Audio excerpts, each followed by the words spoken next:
A juiz esclarece. Vamos dedicar outra sessão ao tema do casamento. Já falámos da declaração que é necessária apresentar para dar início ao processo de casamento e ao processo preliminar do casamento.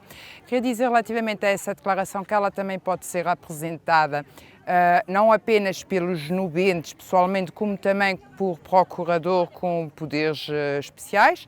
E no caso de ser pretendido casamento católico e de se ter dado início a tal casamento, pode ser apresentado pelo pároco diretamente à conservatória.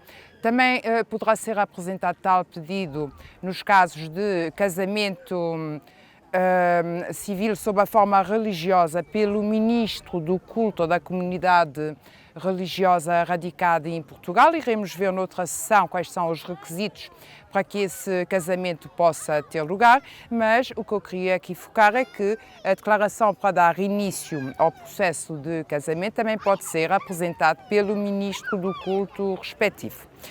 Com os documentos que já assinalei na anterior sessão, é necessário apresentar uma série de documentação adicional, tal como no caso de ter sido celebrado o anterior casamento, portanto é necessário juntar a documentação comprovativa de que tal casamento já se encontra dissolvido, ou por divórcio, ou por morte, ou porque o casamento foi declarado nulo ou anulado. Portanto, é necessário comprovar que, neste momento, no momento em que é formulada a declaração para dar início ao processo de casamento, não existe outro casamento vigente.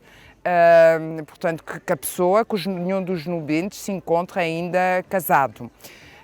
Tal como mencionei na anterior sessão, é também necessário, no caso de existir tutela ou do nubente, algum dos nubentes está sujeito ainda às responsabilidades parentais, portanto, se tiver entre 16 e 18 anos, é necessário identificar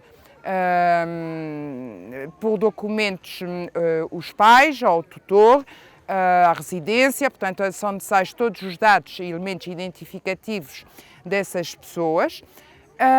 É necessário ainda, como disse, comprovar se algum dos pais, por exemplo, tiver falecido.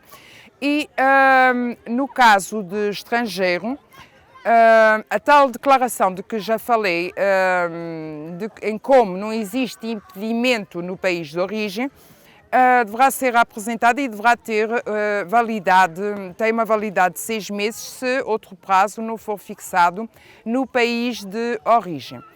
No caso de impossibilidade de obtenção dessa certidão, como disse, é possível suprir isso através da audição de 2 testemunhas e através de declaração. Portanto, as testemunhas só serão ouvidas se houver dúvidas quanto a essa declaração, contudo vão ser invocados, e isso não mencionei na anterior sessão, os factos que justificam, portanto, este procedimento que não é o normal. O normal é comprovar a inexistência documentalmente, portanto, comprovar documentalmente a inexistência de impedimentos no país de origem.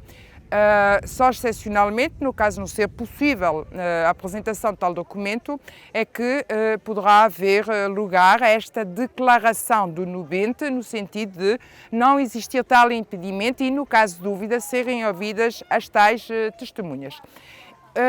Este certificado de notoriedade é emitido depois de produzidas as provas necessárias, portanto, o certificado de notoriedade visa substituir o assento de nascimento que, pelas razões que já mencionei, não é possível obter.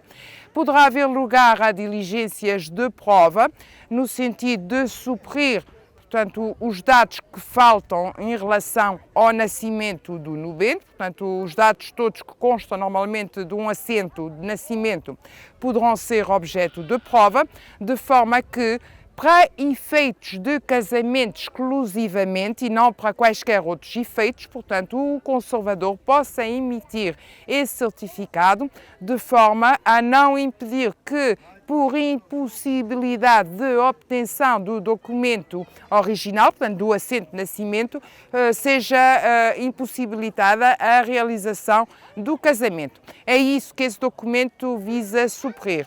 Esse documento também poderá, esse certificado de notoriedade também poderá ser utilizado noutras situações, por exemplo, para atestar o óbito do anterior cônjuge. Vai dar-se o caso, por exemplo, do cônjuge ter falecido no estrangeiro, de não ser possível obter, por qualquer forma legalmente admissível, o certificado infalto, que comprove a dissolução, portanto, do matrimónio anterior, e pode ser necessário também, através de certificado de notoriedade, suprir a falta dessa prova documental que, em princípio, deve ser apresentada pelos nubentes.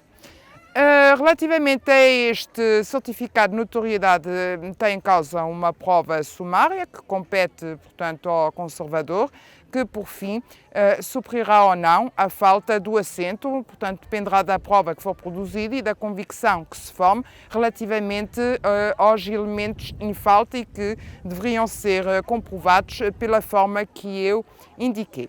Relativamente a esta questão do certificado de notoriedade, penso ter dito o essencial. Continuaremos na próxima sessão a abordar temas do casamento. Bem-aja pela atenção.